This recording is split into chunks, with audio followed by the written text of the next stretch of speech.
Look, it is really good to be here, and look, I just had some chats outside, and some really interesting things going on in the industry at the moment.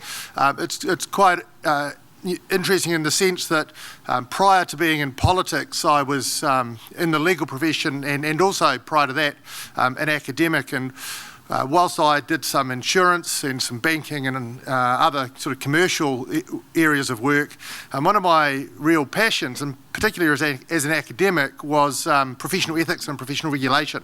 And back in 2007, 8, 9, the legal profession was given a real kicking over with a whole new piece of legislation, and all of those lawyers were outraged. They're brilliant at being outraged because they had to do things like provide terms of engagement when they got a client in and things like that.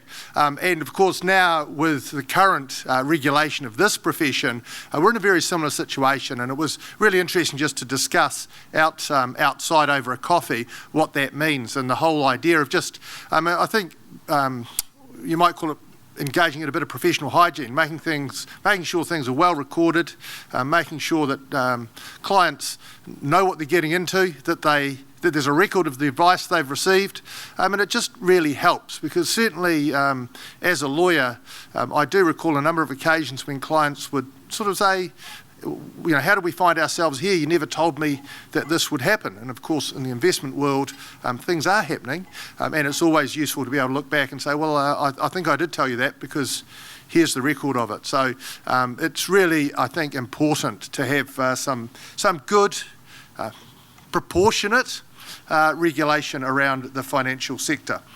And certainly, in terms of the importance of this sector, it's more important than ever. And obviously, you only have to switch on the television or whatever and see Chris Hipkins talk to know that those kind of what we've called bread and butter issues are front and centre.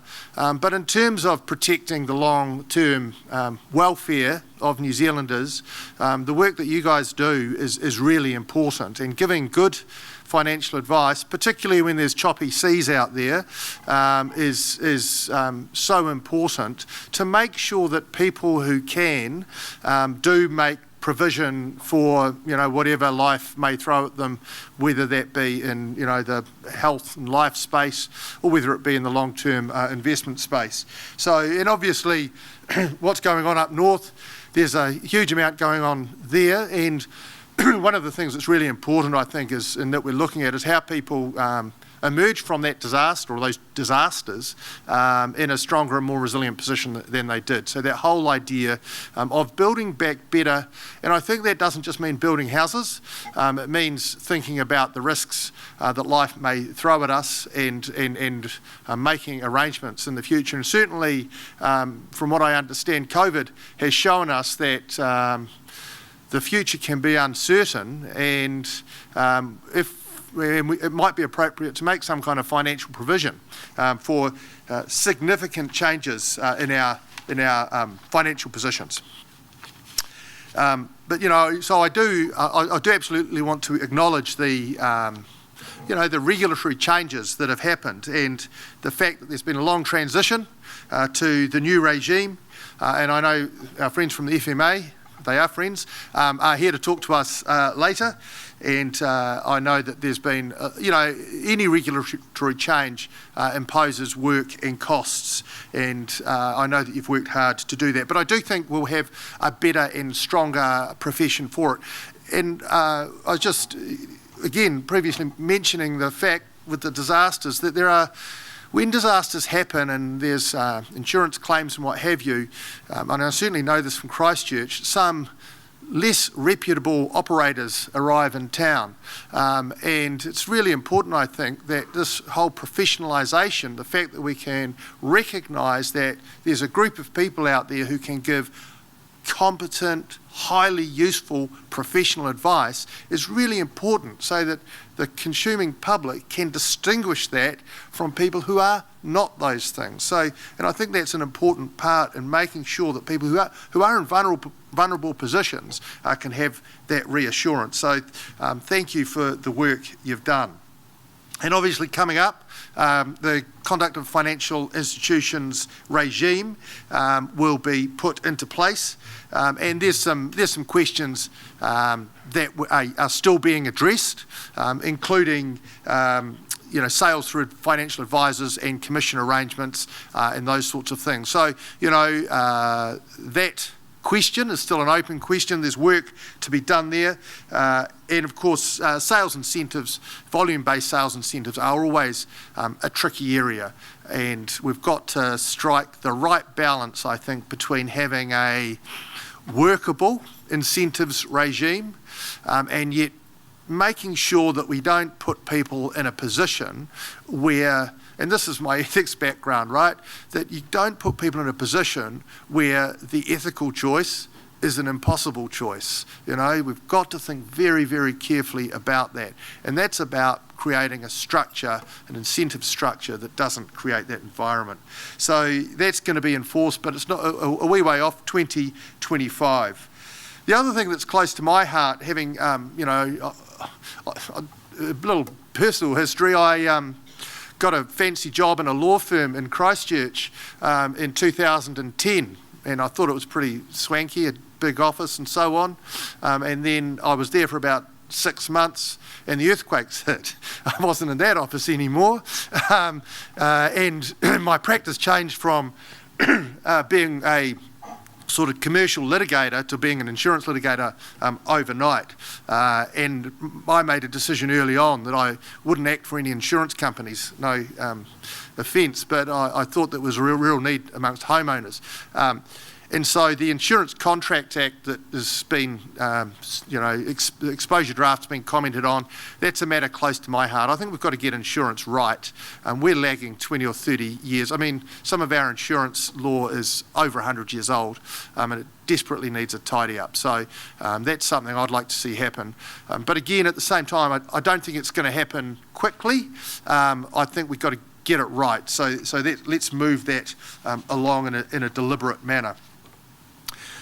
The other thing that I think this room should be excited about is consumer data rights. Now, I'm struggling with expressing that in a snappy way, but I think what it really is consumer control of personal information.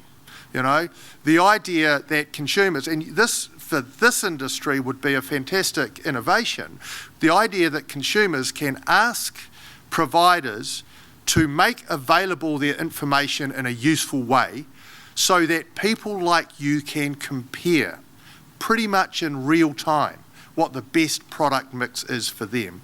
Banking's the obvious sector to do it in, and that's where we'll start. But the whole idea is giving in the UK and Australia it's emerging, it's open banking, but it can be useful across sectors. And so the idea that we give consumers sovereignty over their data and have protocols in place which says when you provide the data it has to look like this, and it can be given to trusted intermediaries like licensed financial advisors so that they can then shop around across multiple platforms. I was at FinTech the other day, and those are the people who will get the technical front ends right so that people like you can go online and simply have a list of options there, and you can give really high quality, very well informed financial advice. So that consumer data right, consumer control over personal information, it will be a game changer, and I'm really excited about that.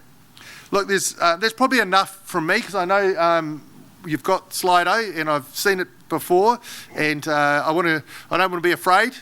Give you a chance to quiz me, and I think that, really happy to answer almost any questions, and just recognise Andrew Bailey, another parliamentary colleague.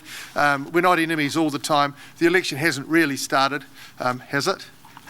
Thank you very much.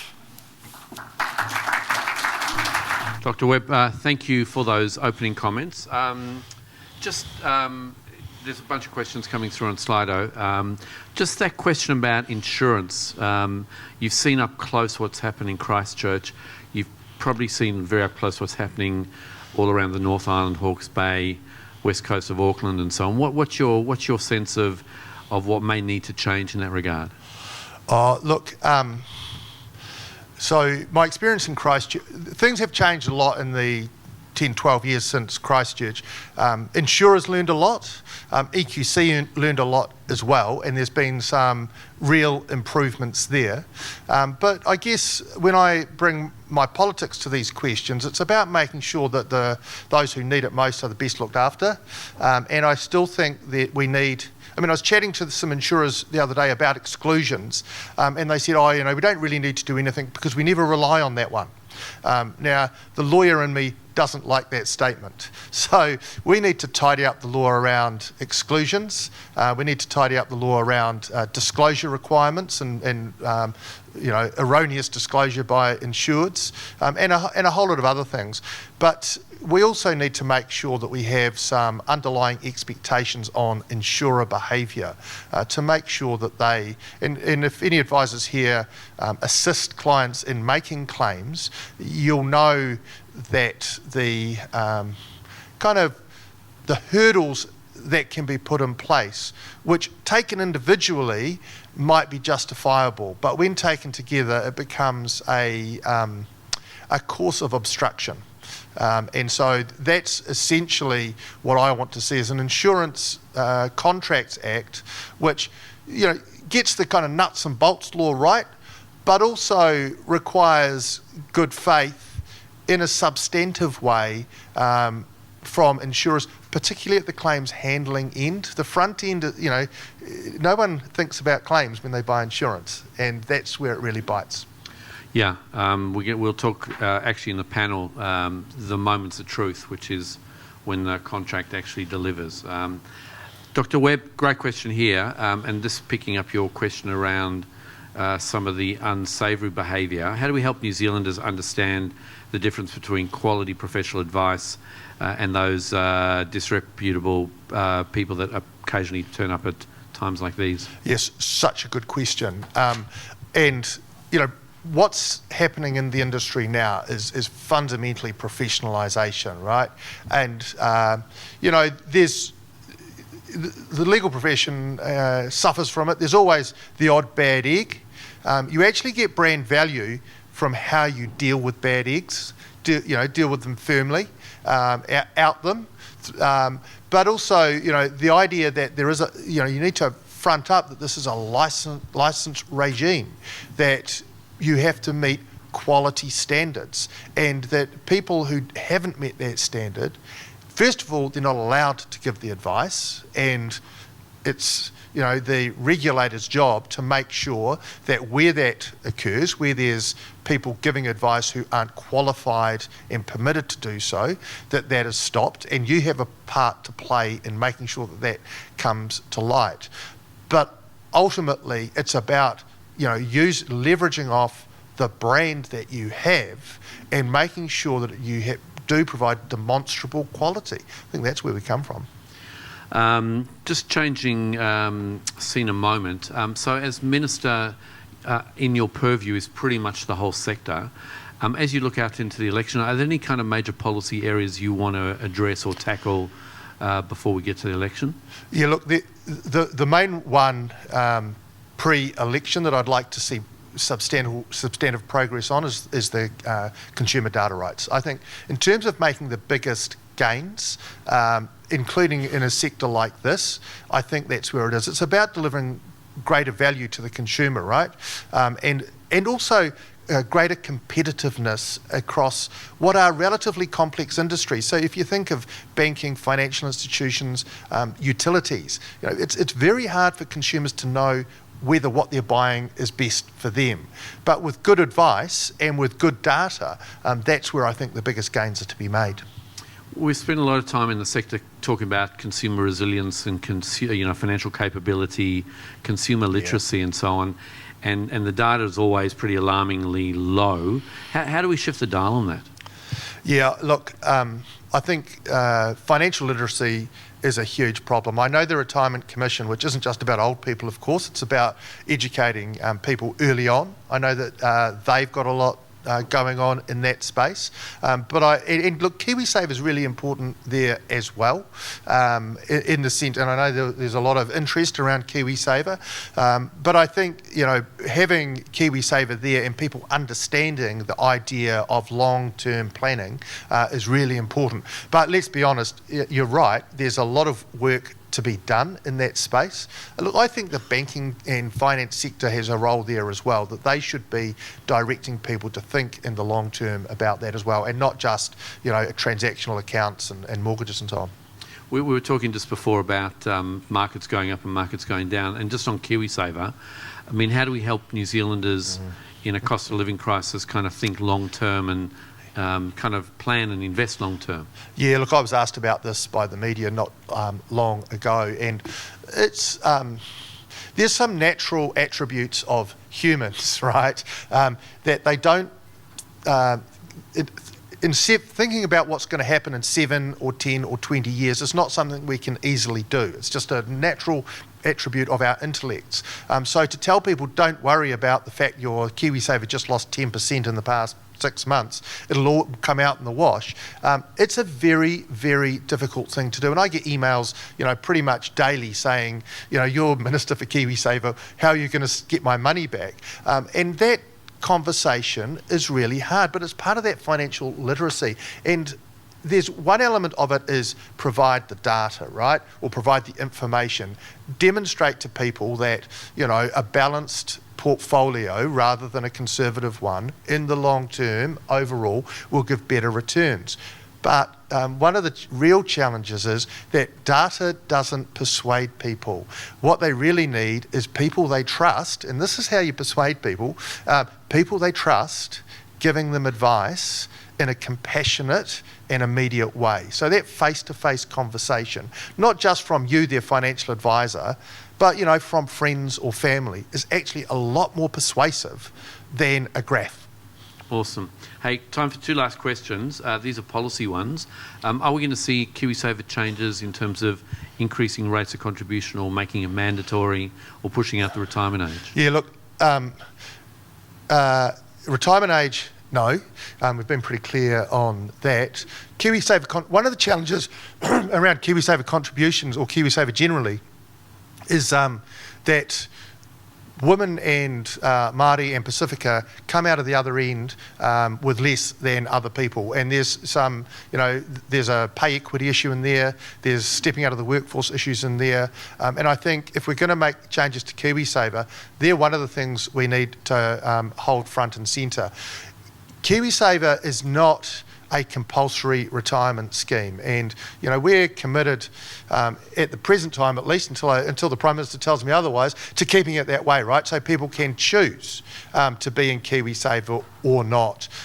And the fact of the matter is that there are people I meet every day who have to make the choice. It's a difficult choice to not put into KiwiSaver because they need the money for day-to-day living. So until we get, and we're aiming for it, a high wage economy where people don't have to have a trade-off between, the kids' school uniforms and KiwiSaver, we won't be doing anything like that. A great conversation for another day. Look, last question. There's been a lot of talk about banking inquiries. What's your sense as Minister? Well, look, open the dom. Banks make a lot of money, we're absolutely interested in knowing whether or not that is legitimate profits, a decent return on investments, or whether it's monopolistic profits. Whether we go down the road of a Commerce Commission inquiry or not is still up in the air. No decisions on that have been made, but I do want to be clear that we expect banks to act responsibly and not to be profiteering from a dominant position in the market. And Dr. Webb, last question.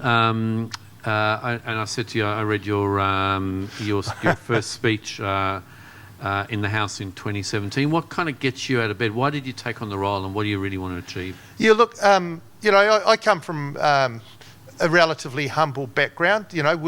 Working parents, and I guess where I grew up in East Christchurch, I saw a lot of struggle, and and it's such a privilege to have this job. The statement I just made about trying to make KiwiSaver work for women in Māori and Pacifica, if I can turn the dial on that and know that it's going to be a fairer framework, that people like that are going to get to the 65 and they're going to be able to make some decent choices and live a life that's a little bit better because of a decision that I had something to have input into.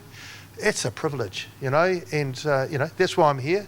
That's why I'll be campaigning for election here. Awesome. Minister, thank you so much. On behalf of all of us here, a big round of applause. Kia ora.